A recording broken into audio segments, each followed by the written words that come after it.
an evangelism conference for New Zealand. Get inspired, be equipped. Engage Conference, reaching your world one conversation at a time. My name is Scott, and I'm the youth pastor at Lifezone Church, which is here in Tauranga. And I've been there for 7 years on staff. I'm 25 years old. I am engaged to a very beautiful Samoan. I'm terrified of her father. And yeah, just bought a house. Nice. So just on a really crazy journey at the moment. Our church is very passionate about outreach. It's our central core value. Our vision is live for Jesus, share His love. And so it's in the very heartbeat of everything that we do. And we do a thing called organic outreach. I don't know, anyone heard of organic outreach? Book written by Kevin Harney, who's a pastor in the States. And we've developed a really good relationship with him. And the book outlines some amazing keys to turning your whole church towards outreach. And so it's a process called organic outreach, and we do that. And as a result, have been able to help a lot of churches around the nation with that. So it's been really cool. I'm still learning, so hopefully I'll learn something today as well by the Holy Spirit. But how many people here felt the earthquake last night? Yeah. Felt the earthquake? It was quite big, eh? And went for so long. Wow. Was it the one at 4 o'clock in the morning? Yeah, 4 o'clock in the morning, 7.1. It's huge. And I was just thinking about earthquakes and how they're just a very small fault in the Earth's crust will result in ripple effects throughout the Earth.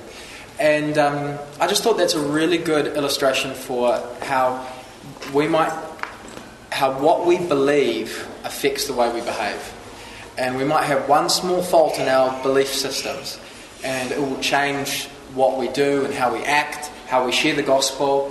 What we believe about the gospel changes the way we share it, changes the way that we do programs and all the rest of it. So I would love to share 9 strategic mind shifts that we need to make when it comes to outreach among youth. I just love the passage in Luke chapter 24, the road to Emmaus. I don't know if you know the story where Jesus is walking along. 2 disciples are walking along, and Jesus pops up beside them, but they're kept from knowing that it was Jesus. And then they're all talking about how terrible because Jesus has died, and he goes, "What are you talking about?" And then in verse 17 it says this, and I read this the other day and it stood out to me. It says, they stopped short. So Jesus just asked them, "What are you talking about?" And it says they stopped short, sadness written across their faces. And it just struck me. I felt the Holy Spirit speak to me and say they were sad for no reason. They should have been rejoicing. Jesus was alive. Jesus had told them time and time again he was going to rise from the dead. They should have been rejoicing. But because they had a wrong perspective of what was going on, they were sad and they stopped short. And I just thought, man, a wrong perspective, a wrong belief can stop us short of our destiny, or stop us short of seeing people come to know Christ. And so I'm going to stop and I'm just going to pray. And as we talk about these 9 mind shifts, I'll just pray. Father, would you change the way we think by the renewing of our minds? We know that the devil's into lying, but you are into truth, and the truth will set us free. You said, "I'm the way, the truth, and the life." And so I ask that you would lead us into all truth, change the way that we think so that we may see with right perspective and therefore behave in the right way or act in the right way for the purpose of your harvest being reaped. Raise up workers in the harvest field, God, and send them out and do work in our lives. In Jesus' name, amen. So if you're taking notes, it'd be really cool just to write down these 9 things. The first one is from random to strategic. We need to shift our perspective from random to strategic. The best things in life don't just come by chance. They come by a mix of intentionality and hard work. Intentionality and hard work. Intentionality and then fruit. appears in our life. And it's the same with outreach. We can be guilty of just thinking, man, if these teenagers are genuine Christians, then they're going to outreach. But I have seen, and this is wrong, but there can be a disconnect between the knowledge of our Bibles and outreaching. And we all know numerous people who know more Bibles than we ever will, but haven't seen someone come to know Christ in the last 5 years. And so there seems to be a possibility of a disconnect there, and that shouldn't be the case. But what it shows us is that we need to be intentional. We can't just expect that naturally outreach is going to happen without strategy. Outreach is the first thing that is going to fall away in church ministry. It'll be the first thing to fall away. Kevin Harney, the guy that I was telling you who wrote this book, when he came to our church last, I think it was this year, and he told us a story and it really impacted me. He said that he was at a conference and he was sharing with a group of people the importance of outreach and how you need to put so much emphasis on outreach. And one of the pastors stuck up his hands and said, why is it that you keep on going on about outreach as if it's the most important thing? How do you define outreach? When you talk about outreach, I'm not quite sure what you're saying. So right. You're saying sharing the gospel? Yeah, Yep. for sure. Okay. Yeah, sharing the gospel. And just with the aim of anything with the aim and the purpose of reaching the lost. That's what I mean. Reaching the lost. And so, and he was like, "What's the thing? What's the big deal about this outreach?" And so Kevin said to them, "How long would it take for your church members to complain if you stopped all forms of discipleship?" And they said, well, 1 week would be no program, would get so many complaints, it'd be crazy. He said, how long would it take for your people to complain if you stopped all forms of worship? Just in the sense of, obviously there's lots of senses of worship, but in the sense of creating opportunities for people to love God. 2 weeks maybe, the guy said. Maybe 2 weeks, and then they'd be complaining about it. He said, how long would it take for your congregation to complain if you stopped all forms of outreach? He thought about it for a bit, and then he said, 30 years and counting. And it is so true that unless we put some serious intentionality and strategy around our outreach, that it can fall away like nothing else. The reason is because Satan doesn't want us to reap the harvest. He's happy for us to have our potluck dinners as long as we don't reach the lost. So my question is, do you have a strategy for outreach? Do you have a strategy for, okay, I'm going to be intentional about this? For us, we've got a strategic plan, and it requires numerous goals. I'll just give you 3 goals just as an example. One, and I edit this each term. And so last term, these were some of my goals. Attend each school outreach group in Tauranga at least once this term. Okay, tangible goal that I've got. Get all life groups to do outreach temperatures this term. Outreach temperatures is a little thing that we've called it outreach temperatures, and basically it is everyone's got a temperature, whether they're hot or cold, in terms of their passion for the lost. And not just their passion, not just their intentions, but their actual doing it. And so 10 is like you're like Jesus. You're saving the world. You're reaching the lost. You're seeing people come to know Jesus. You're praying for the lost. You've got a passion. You burn. 0 is you're not praying for the lost. You haven't shared the gospel recently. You don't have any non-Christian friends that you're hanging out with. All of this type of thing. And so we'll go around in a circle. We'll sit in a circle like this at our life groups, and we'll go, okay, we're doing outreach temperatures. And so we go around and, like, I'll start sharing and I'll share my outreach temperature. I'm feeling like whatever it might be, 6 out of 10. I'm about a 6 out of 10. This is why I think I'm a 6 out of 10. And what it does is it the whole goal is not to compare, because everyone's comparisons are different anyway. One person's 6 is another person's 3, and another person's 3 is another person's 9. And so it's not about comparing, it's about going, how can I take myself from a 6 to a 7? It's called the 1 degree rule. How can I take myself from a 6 to a 7 next week? And then we talk about that. We go in a circle and go, okay, how do we turn up our temperature 1 degree? So if you're a 3, okay, that's awesome. But how are you going to get to a 4 next week? So that was one of our goals. We're going to get all life groups to do outreach temperatures this term. Another one was we're going to run one invite a friend social event this term with the whole purpose of getting non-Christians in the thing. So what I'm saying is we've got to be strategic, and we've got you've got to put goals in place to be able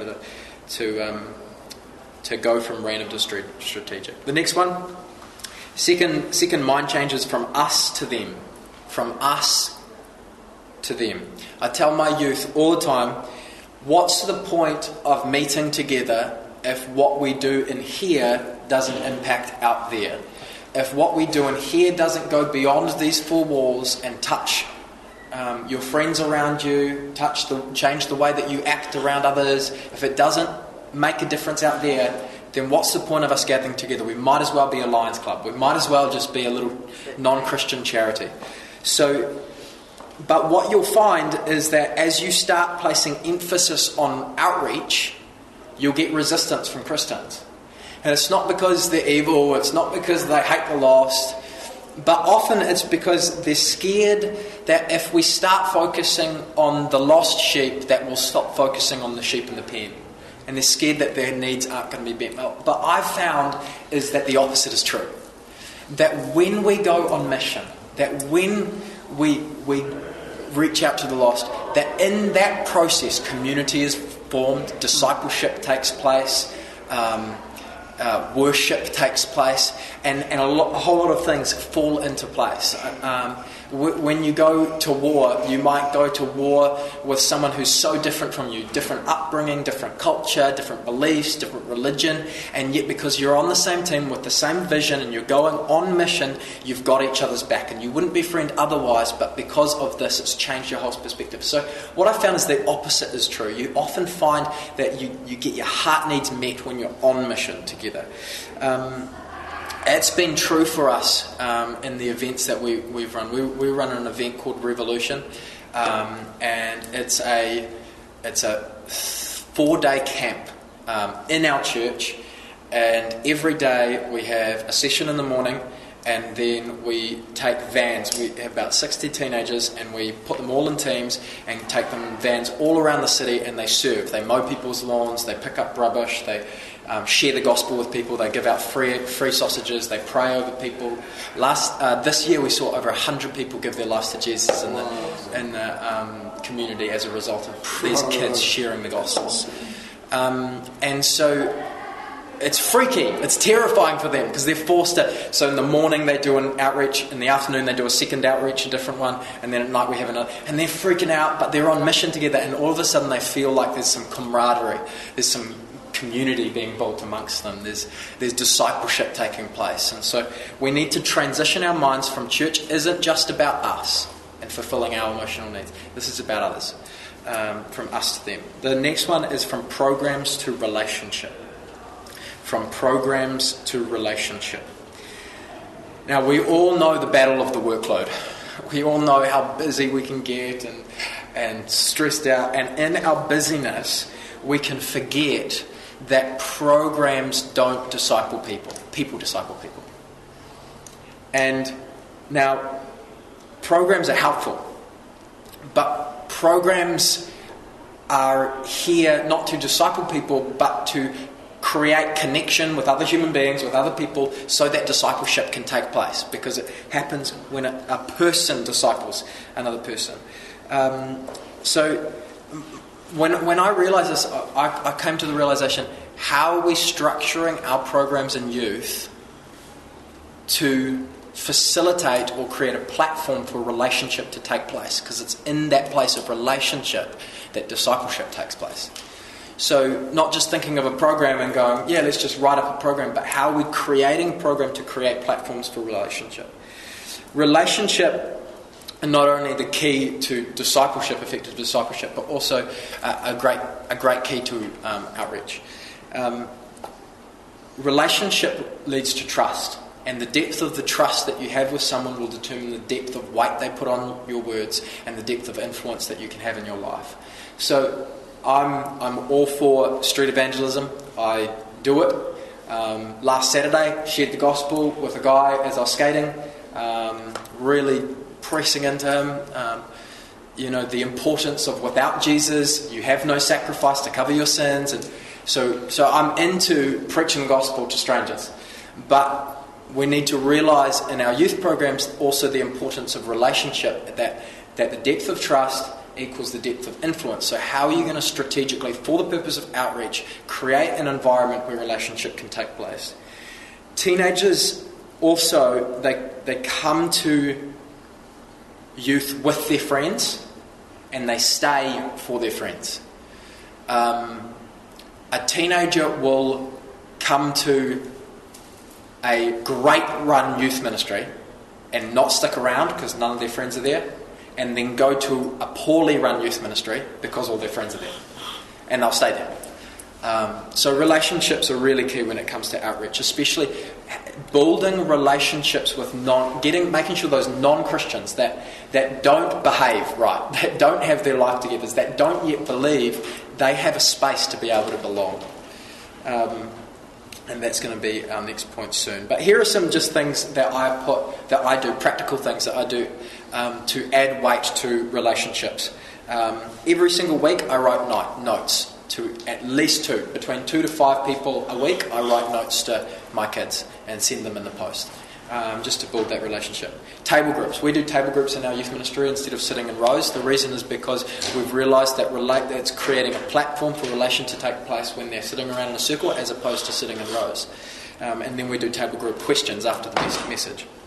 I have a goal of catching up with at least 2 youth boys every single week. I catch up. Okay. It's so easy to just do your program and organise your program and not actually catch up with kids. So catching up with them. And if you're not a youth pastor at the moment, who are you catching up with to pour into their life?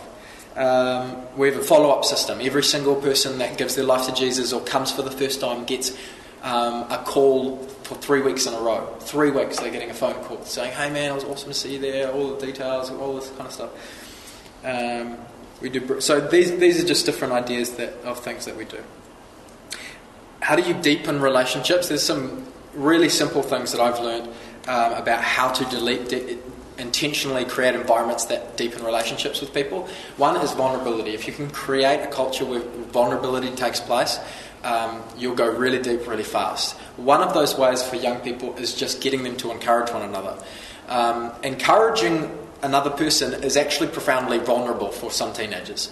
So what we've done is we've had little things of paper on the ground of personality cards, they're called, personality cards, and they've got like encouraging or courage or thoughtful or playful or different descriptive words, and spread them out on the ground and say, everyone pick up one card and that you think is the person next to you. You got to pick up a card for the person next to you, and then you got to describe to them why they're that. And just creating a culture of encouragement actually is a culture of vulnerability, which creates a depth in relationship.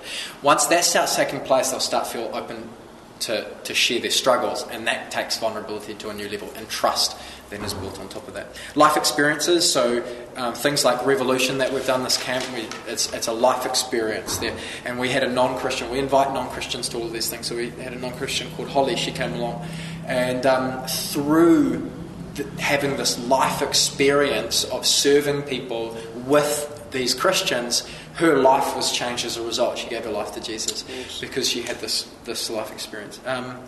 Camps, we've just gone to a camp to Wellington, a conference down there, and we just say invite your non-Christian friends, and even though that it's unashamedly about Jesus. And so we had this guy called Regan come along, and he was really depressed. He had depression before he came and didn't believe in Jesus, and yet at this camp he found that his relationship started to deepen, and then what we said started to make more sense to him, and he trusted us more, and then he gave his life to Jesus, and now he wants to be a youth pastor when he grows up, which is really cool. The last thing about how to deepen relationships is having fun. And so we create environments where we have fun, but one thing that we don't actually do is in our program we don't have icebreakers. And when I tell other youth pastors that, they're like, what? We don't get people up and get them to scull a bottle of milk and have a competition where two people are up the thing and everyone else is laughing at them. Why? Because it doesn't deepen relationships. It's not actually, you can have fun that deepens relationship, and then you can have fun that doesn't deepen relationships. No relationships being built because we're watching two dudes scull milk. So we just don't do that because we're trying to be intentional and strategic about everything that we do has a purpose. Good stuff. From believing to belonging is the next one, and that goes hand in hand with this one. From believing to belonging. We live in a society that is desperately hungry for... when do I have to end, bro? 4:30. 4:30. There we go. Okay, cool. I've got to leave at 25 past, I'm sorry. Okay, that's all good. Time. Yeah, I'm just going to go past that one really quickly. We can't expect people to behave like a Christian, like they've been a Christian for their whole lives when they're not a Christian. People belong before they behave, and so let them belong. From programs to praying. And I want to say this, I'm not against programs. Programs are great. Programs have a purpose.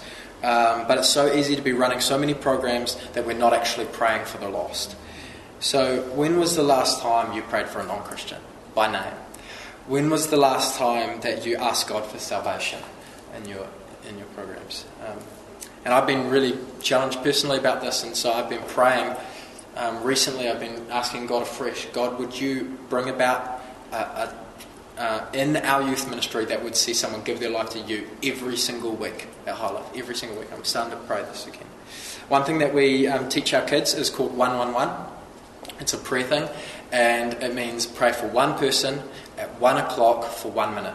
One lost person at 1 o'clock for 1 minute. It's really simple, and we just tell people to. It was actually a Lee Strobel thing we got it from, and we all at our staff 1 o'clock all of our alarms go off because it reminds us it's 1 o'clock, we stop and everyone bows their head and prays for 1 minute in their head for a lost person, because it's so easy to go through a whole week and not pray once for someone who's not saved. And so we're trying to teach ourselves, and we teach our young people to do this. Put your alarm on. And the cool thing is that you're hanging out with a lost person. You're hanging out with your 111, the same person that you've been praying for. And then your alarm goes off, and they're like, what the heck is that about? And you're like, well, to be honest, I pray for one person at 1 o'clock. And then we've had crazy stories when they start asking, can I be your 111? Well, you already are. It's really funny. Nice. From entertainment to attraction. We need to go from entertainment to attraction. If you ask teenagers what they want in their youth program, they'll give you 1,000 different reasons or 1,000 different things. And you can become like a kite that's just blowing around by the changing winds of culture. It's easy to lose our focus and think, man, this is what teenagers really want, and so we're going to go after this fad or this phase or whatever. But my experience is that Jesus is really what all of us really want. He meets the deepest heart needs that we have. And even though that many teenagers don't know it yet, if they get Jesus, they'll realise that this is what it's really about. So make Jesus the main attraction and Jesus will draw. It's not entertainment, it's attraction. Jesus is the main attraction. We just elevate Jesus and Jesus will draw. And so this has been a challenging thought to me. If you walked into my youth ministry, would you see that, would you feel like Jesus to us is the most infinitely more important thing than every game that we play, than every event that we run, than every component in our thing, that you walk in and you go, actually, they run their program in such a way that it makes the table tennis table there look like nothing, because it's so obvious that Jesus to them is the most important thing. So be bold about Jesus. You don't have to dumb it down. Jesus is the answer. And when people see that, the Holy Spirit works in their life. The other thing about this is that how you draw them is often what you'll need to do when you keep them. So if you draw them with a bouncy castle, you're probably going to have to keep having that bouncy castle there to keep them. So we don't do massive big things like that, because now every now and then we'll have a candy floss machine or something like that, but we make the main attraction Jesus. From complexity to clarity. Next one, from complexity to clarity. It's so easy for things to get so complex. My encouragement is keep it real simple. Keep it real simple. There's a thing called the 2-degree rule, and that is, think about what you're already doing for saved people. You're already doing it for saved people, and how do you orient that 2 degrees towards the community, 2 degrees to the lost? How do you change that 2 degrees so that now it's about lost people? When we realised this, we were thinking about, man, we have this ministry where we give food to people who are struggling in our church. And we have this awesome ministry and people getting helped and mothers that are having their children getting helped, and it's really cool. And then we're like, man, instead of making things more complicated, we could just orient that 2 degrees and say to our church, if you have any of your non-Christian friends that are going through hard times, we can offer the same thing. So we're not creating a new program, we're just shifting that program 2 degrees towards the lost. And in that way you can keep it simple. What was that one called? The 2-degree rule. Before that, the title of that one? From complexity to clarity. Thanks. Just keeping it simple. From lecturer to leader. From lecturer to leader. We can kind of like get up there and lecture everyone, but to lead people means you actually they need to follow your lifestyle. Discipleship is less like a university and more like an apprenticeship. And actually, Jesus was a rabbi. There were many rabbis at Jesus' time. He wasn't the only rabbi. And the way that the Talmudim, that is his students or his disciples would follow them, was that they would learn not just from what they say, but from what they do, because the disciples would live with the rabbis. It was the culture at that time. And so to be a disciple, you would live with them and learn from how they respond to someone saying that. How do they respond to this situation happened in your life? And we need to be the same. See, we can't lead what you don't live. You can't lead what you don't live. If you want your teenagers to share their faith, if you want them to be passionate about the lost, then we need to lead that first. So when was the last time that you shared the gospel with someone? When was the last time that you prayed for a non-Christian person? How many non-Christian friends do you have? We've got to lead by example. I found this really confronting 3 or 4 years ago. I realised, man, I'm a youth pastor. All my connections are with Christian people. I don't have any non-Christian friends, and so I joined a gym, not for the purpose of getting strong, but for the purpose of having non-Christian friends. And then that stopped, and now I... You stopped the gym, didn't you? Yeah. You thought, oh no, this is not me. Yeah. and I did get to share the gospel with numerous people there, and then now I've taken up Tauranga. And I'm studying for the purpose of more connection with non-Christians. And now I'm also moving into Parkvale. It's one of the roughest places in Tauranga. I've just bought a house there. I've been praying for 2 years to move into that community because it is the roughest place in Tauranga, so I want to go there. Nice. So, yeah, if you need to go. Yeah, thank you. It's been really good. No problem. Thank you. Cool. See ya. From fatalism to faith is the next one. From fatalism to faith. A culture where failure is not fatal. We need to develop a culture where failure is not fatal. In fact, it's necessary. And so my encouragement is just try things. Just try things. Just give new initiatives a go. Create a platform where you can come up with new ideas to reach the lost and just give things a go. It's like trying on clothes. I bought this the other day. This jacket, you like it? It's nice, bro. It's nice. Well, if he said it, then it's good. So I bought this the other day. When I was buying this, I was also looking at a couple of other jackets. I tried them on. I didn't like them. I took them off. I tried this one on. I liked it. I kept it. We need to have that sort of mindset when it comes to our initiatives about outreach. Try it on. See if it fits. See if it works. See if it's bearing fruit. If it doesn't bear fruit, take it off. And what we're doing is we're actually teaching our leadership team and also teaching the youth that in doing so, we're teaching them that it's more important that we This is so important. Lost people are so important that we're going to just keep on coming up with new ideas to reach people. It teaches them that nothing is forever. We're always going to be looking to make things better. It teaches your team that it's better to fail trying than not try at all. It teaches your team that we are more passionate about the vision, seeing lost people saved, than we are about programs. And so just try things, give things a go. For us, for examples, we used to have straight seating. Didn't work for us, so we changed it. Got table groups out. And we had table groups in age groups and in gender specific. Age specific, gender specific.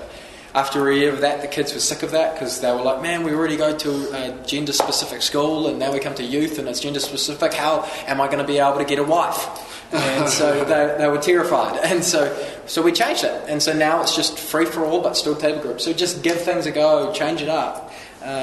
We used to do gospel-focused nights where we said, this night is specifically, we're going to preach the gospel, bring your non-Christian friends. We haven't done that this term because we needed to take a break from it for certain reasons, but we're going to bring it back next term. So we're just changing things up constantly.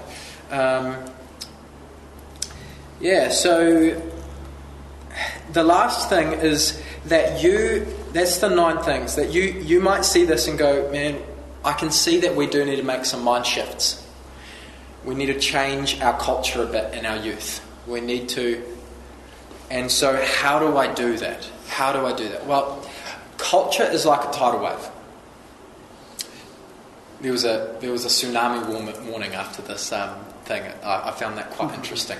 And Abby sent me a text today saying, are you going out surfing? Because she thinks tsunami, surfing, they go hand in hand. But we all know that tsunami and surfing does not go hand in hand because tsunamis have trees in them.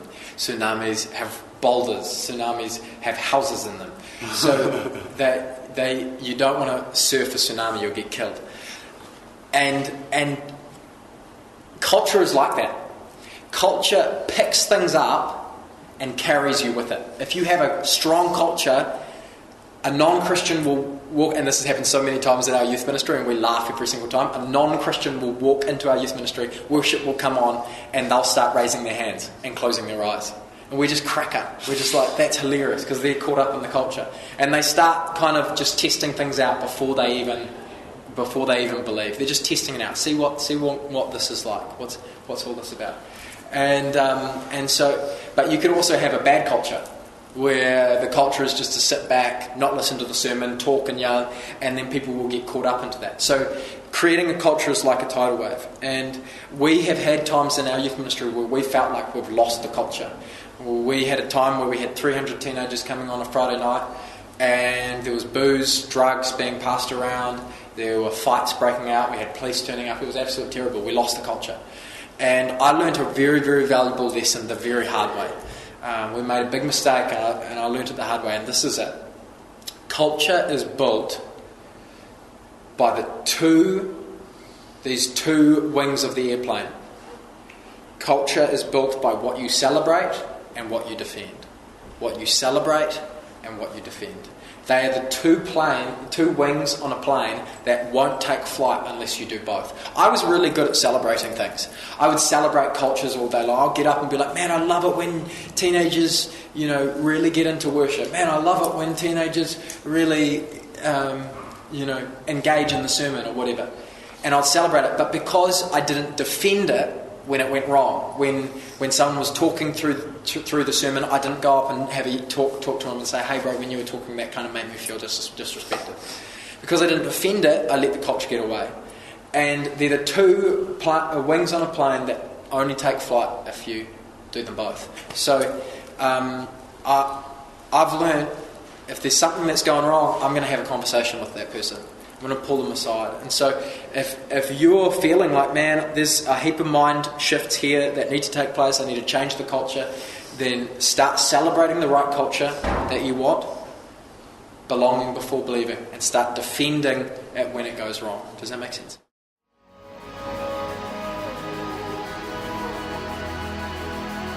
An evangelism conference for New Zealand. Get inspired. Be equipped. Engage conference, reaching your world one conversation at a time.